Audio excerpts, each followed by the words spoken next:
Kemiskinan berasal dari perasaan miskin. Begitu kita tidak pernah melayakkan diri kita, maka kita akan selamanya di situ.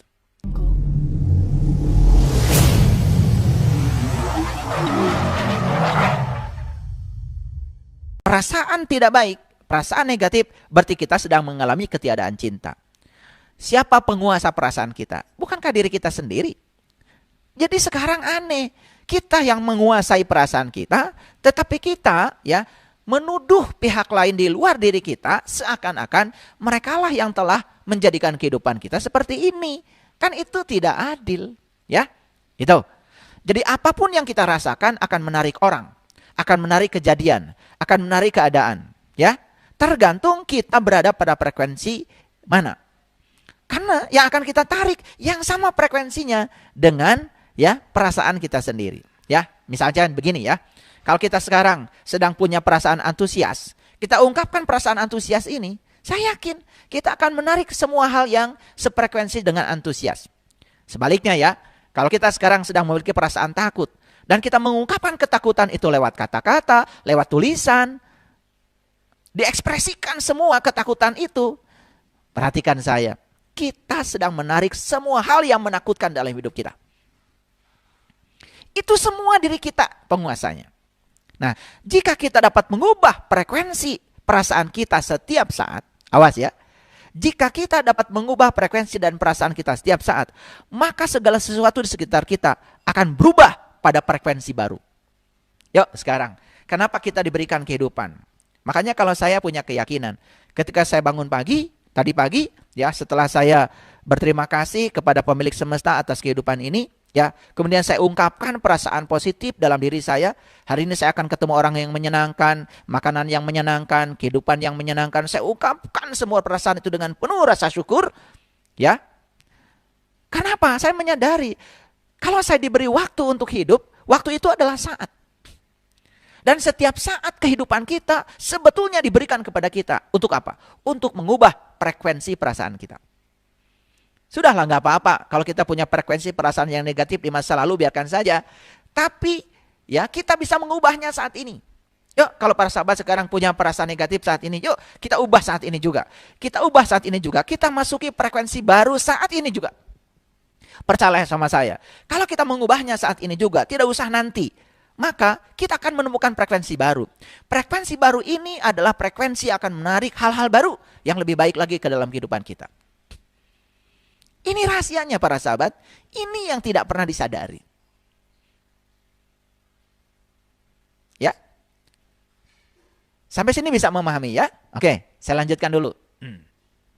Nah, bagaimana cara kita memilih situasi? Semua situasi dalam kehidupan kita, kita yang memilih. Ya. Kita dapat memilih situasi tertentu. Dan pasti setiap situasi yang kita pilih, itu ada akibatnya. Situasi batin kita memilihnya, pasti ada akibatnya. Jadi semua situasi itu kita yang menentukan.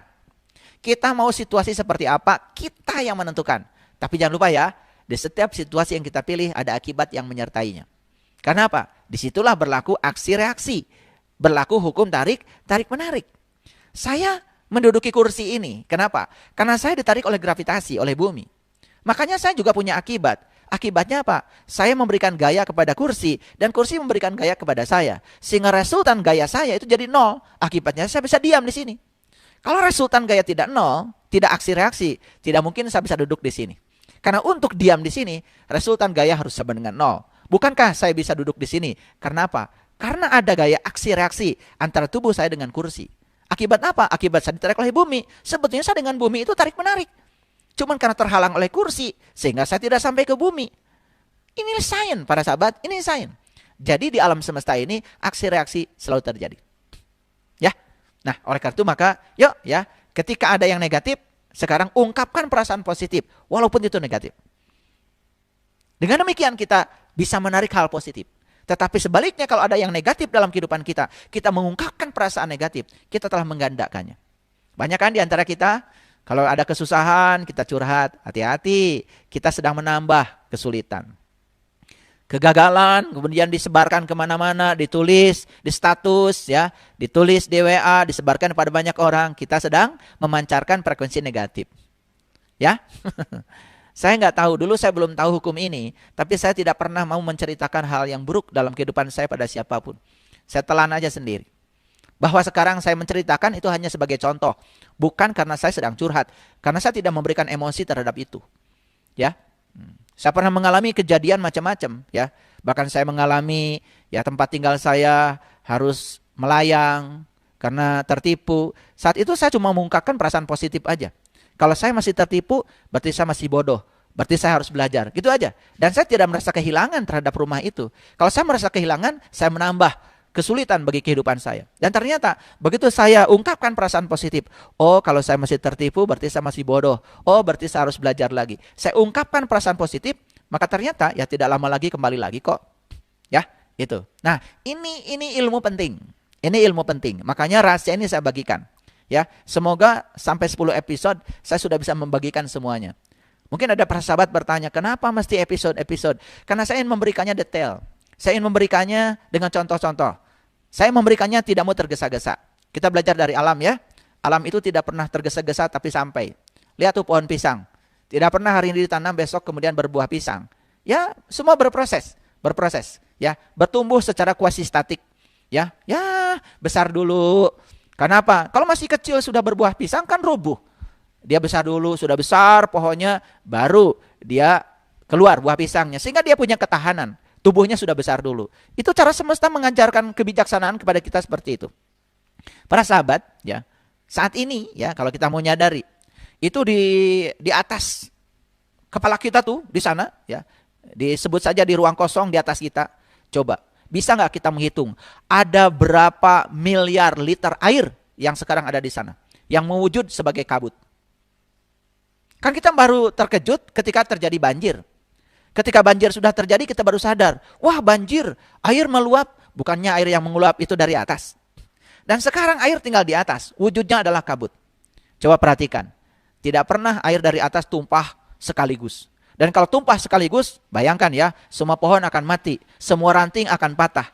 Tetapi semesta begitu, turunnya satu tetes, satu tetes, satu tetes, satu tetes. Dan proses perubahan air, wujud air, dari fase uap ke fase cair, itu berlangsung tahap demi tahap. Itu yang diajarkan semesta. Makanya datang ke buminya kan air satu tetes, sehingga pohon bahagia. Coba kalau datangnya blok gitu, wah mungkin padi juga akan hancur, ya kan? Itulah cara semesta memberikan cintanya kepada semua makhluk yang ada di dunia ini. Luar biasa bukan? Tapi kita tidak pernah menyadarinya ya.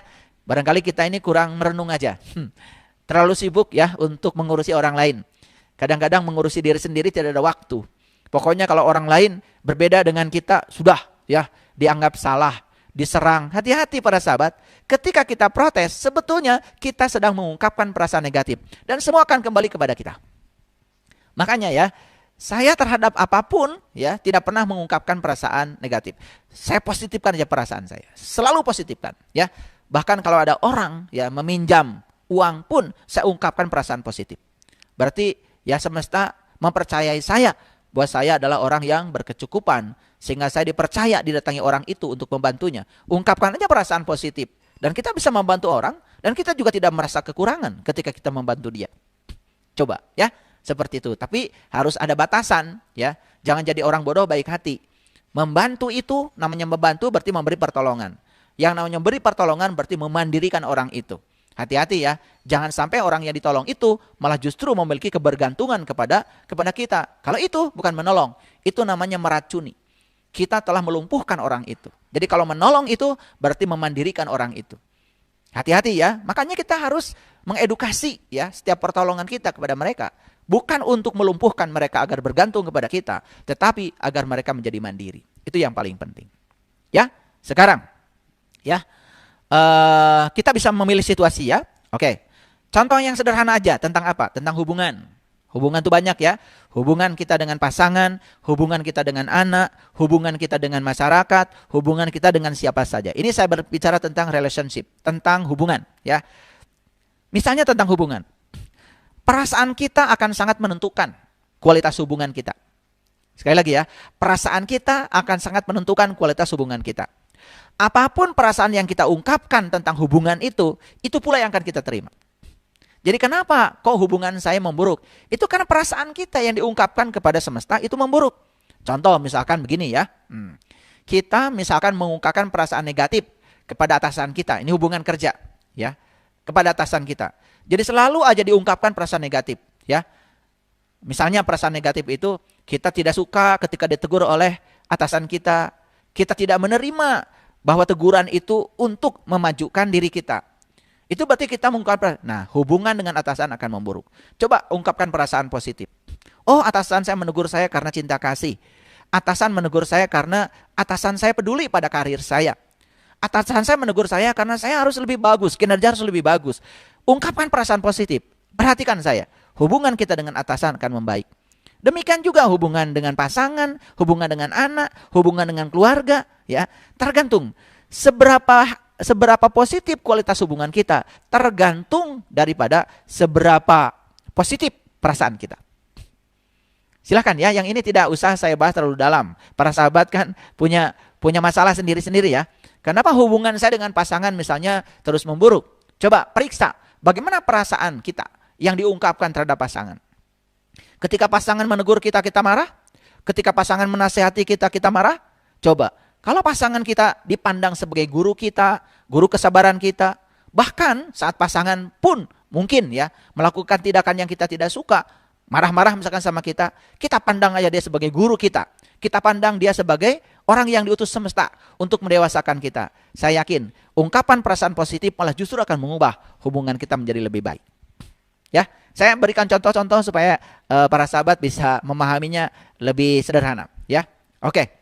Jadi hubungan dengan siapapun bisa membahagiakan, bisa memberi semangat, bisa memuaskan, tergantung pada ungkapan perasaan kita tentang hubungan. Bisa juga, mohon maaf para sahabat, hubungan kita membosankan, membuat kita putus asa, hubungan kita mencemaskan, hubungan dipenuhi dengan kebencian. Malah justru menimbulkan depresi. Tergantung kepada perasaan kita. Oleh karena itu maka ungkapkan perasaan positif tentang hubungan itu. Gitu. Ya. Jadi perubahan perasaan berarti itulah namanya perubahan takdir. Jadi perubahan perasaan itulah perubahan takdir. Jadi kalau kita ingin mengubah takdir, langkah pertama yang harus diubah adalah ubah perasaan kita. Nah, saya sudah menjelaskan hari ini kalau perasaan itu adalah frekuensi. Saya sudah menjelaskan hari ini kalau perasaan itu adalah frekuensi. Ya? Oke. Ya. Jadi sebetulnya ada banyak pilihan frekuensi perasaan. Di frekuensi perasaan mana kita berada, itulah yang akan kita terima. Jadi frekuensi perasaan kita itu spektrumnya sangat luas. Nah, sekarang tergantung kita mau menempatkan diri kita di frekuensi perasaan yang mana. Ulangi ya, tergantung kita mau menempatkan diri kita di frekuensi perasaan yang mana. Ya, nah banyak orang yang reaksi dirinya terhadap yang di luar itu selalu negatif. Ya, mengungkapkan kemarahan, hati-hati itu. Berarti sedang mengungkapkan perasaan negatif. Hati-hati itu. Maka kita akan menemukan begitu banyak hal negatif dalam hidup. Baik ya, para sahabat, saya akan bicara tentang kendali otomatis perasaan. Nah, ini penting ya, kendali otomatis perasaan. Dan kita harus melepaskan kendali otomatis perasaan itu. Apa yang disebut dengan kendali otomatis perasaan? Begini ya. Banyak yang tidak menyadari bahwa perasaan kita adalah penyebab datangnya sesuatu yang menimpa kita. Ulangi ya. Kalau sudah tidak disadari itu kan udah otomatis. Otomatis itu kan berarti tanpa kendali, bukan? Ya, pesawat otomatis berarti kan tidak usah dikendalikan, dia sudah bisa mengendalikan sendiri. Jadi yang disebut dengan otomatis itu tanpa kendali. Kalau misalkan listrik ini nyala karena stop kontak itu ada kendali. Tapi kalau dia nyala sendiri kan sudah tanpa kendali, berarti itu yang namanya otomatis. Ngerti ya? Bedanya otomatis dengan bukan otomatis. Nah, perhatikan saya. Banyak yang tidak menyadari bahwa perasaan kita adalah penyebab datangnya sesuatu yang menimpa kita. Contoh sederhana. Ini perasaan kita negatif. Kemudian menarik hal yang negatif. Nah, ketika ada hal yang negatif, berikutnya apa? Perasaan kita tambah negatif. Berarti itu otomatis. Maka kita harus melepaskan kendali otomatis itu.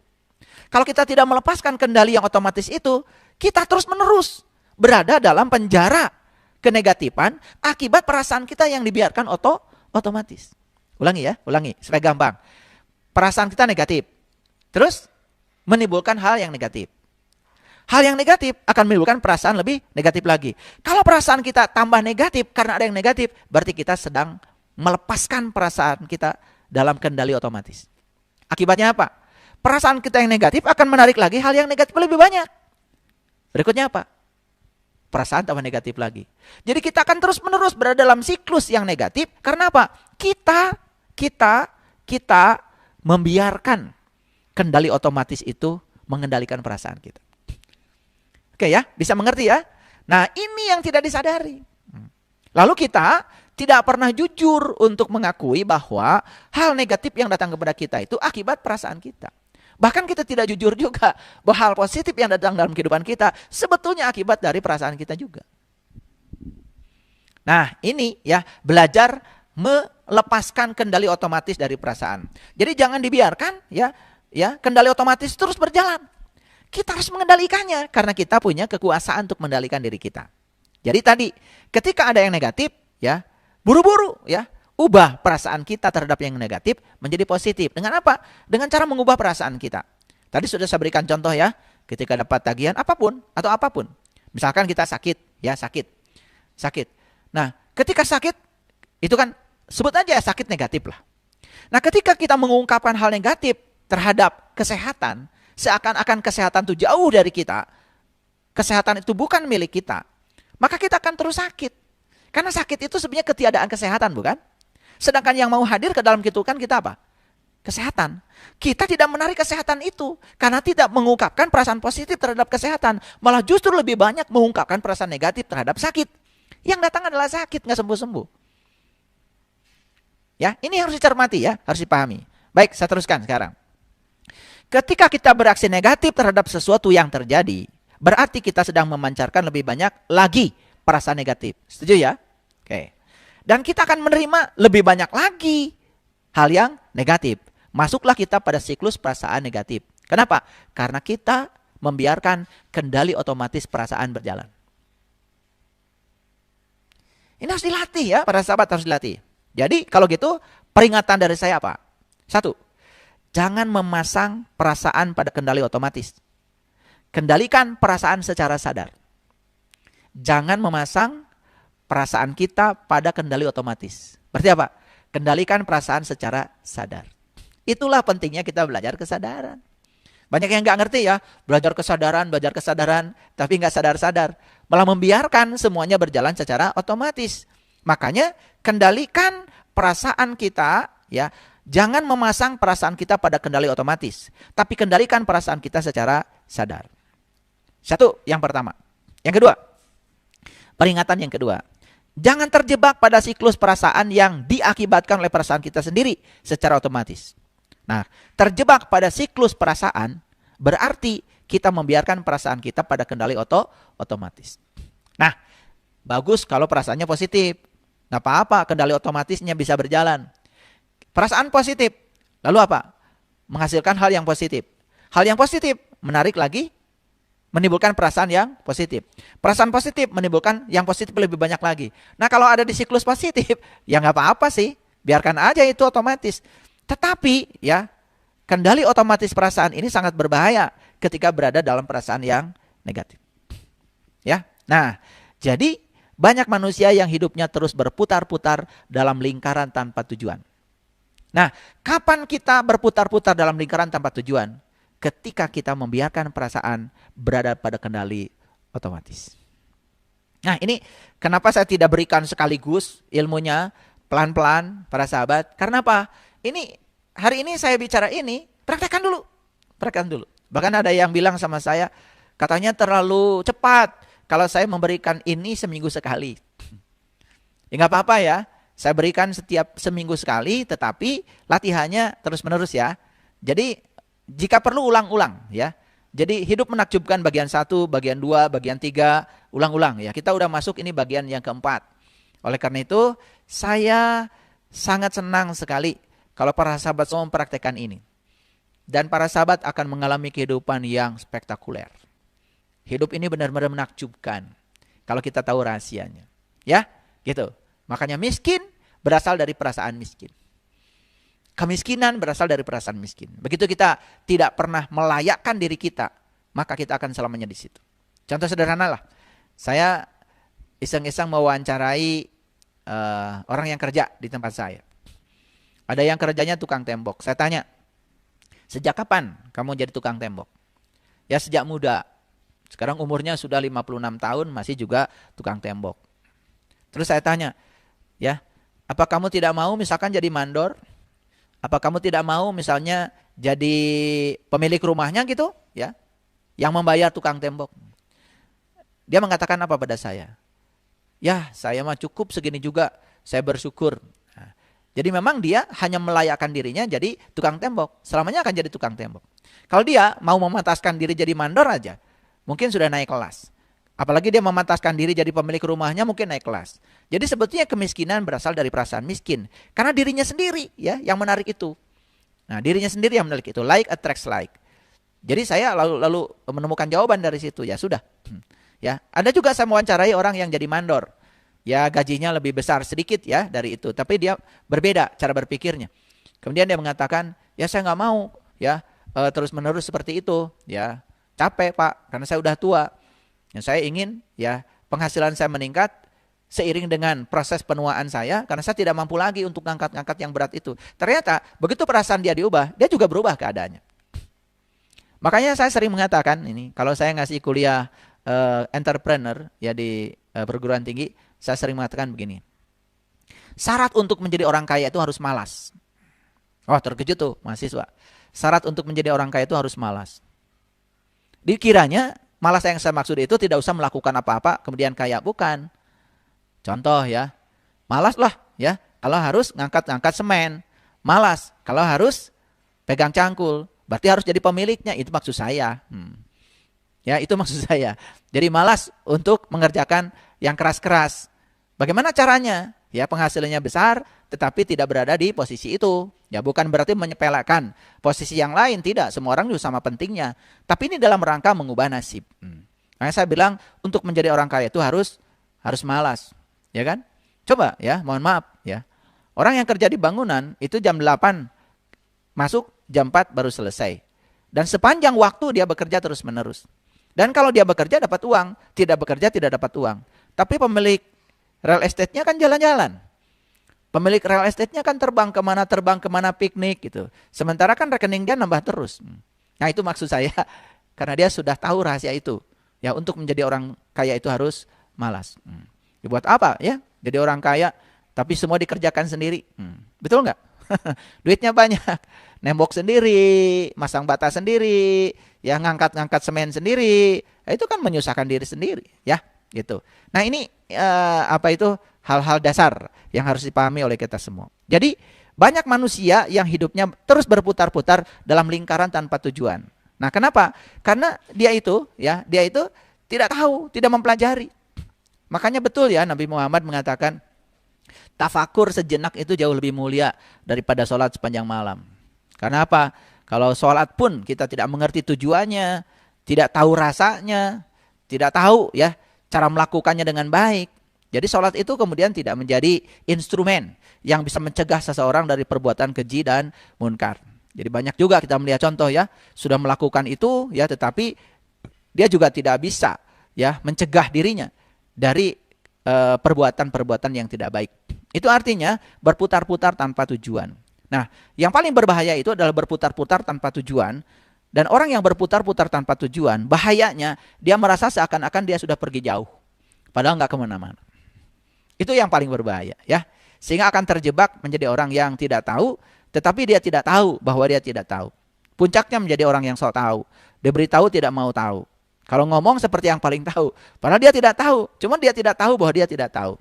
Nah, itulah ya, terjebak dalam lingkaran tanpa tujuan. Itu yang dimaksud. Ya, termasuk dalam segala hal. Jadi hidup sudah lama, tetapi tidak mempelajari cara hidup. Makanya kita harus mempelajari yang namanya literasi kehidupan. Jadi literasi itu kita belajar cara hidup. Ya, karena banyak orang yang hidup menyerahkan pada keadaan. Ya, sebagaimana orang hidup gitu. Ya, orang hidupnya begitu, yang ngikutin aja gitu. Nah, kita kebanyakan hidup, kebanyakan terus-menerus mencontoh orang lain. Yang paling berbahaya kan ketika kita dicontoh kehidupan kita oleh anak kita. Karena apa? Anak itu mungkin sering gagal mendengarkan kata-kata orang tua. Tapi anak tidak pernah gagal mencontoh orang tua. Dan hati-hati ya, orang tua banyak sekali membangun paradigma berpikir anak sebagaimana yang orang tua mau. Bahkan orang tua sering mengatakan kata-kata negatif kepada anak. Dan itu masuk di alam bawah sadarnya. Itu membentuk pikiran anak. Sehingga kalau nasib anak itu sama dengan nasib orang tuanya. Karena orang tuanya yang telah mewariskan nasib itu lewat kata-kata, lewat pikiran.